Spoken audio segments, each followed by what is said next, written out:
grasinimus sunaikinti. Pasak Baltųjų rūmų, Donaldas Trumpas dėrybas aptarė su Izraelio premjeru ir mano, kad jos krypsta teisinga linkme.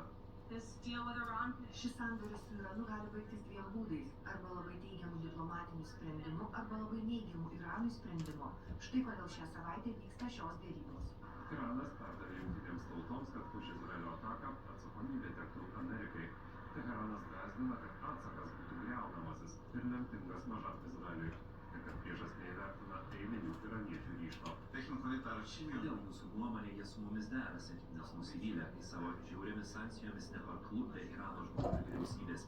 Jei būtų tikri, kad parklupdys, nesiderėtų. Pasakytų savo, kad palauks, kol po kelių mėnesių pasiduosime ir judėtų pirmyn, bet pamatė, kad tai nevyks dėl iraniečių stiprybės.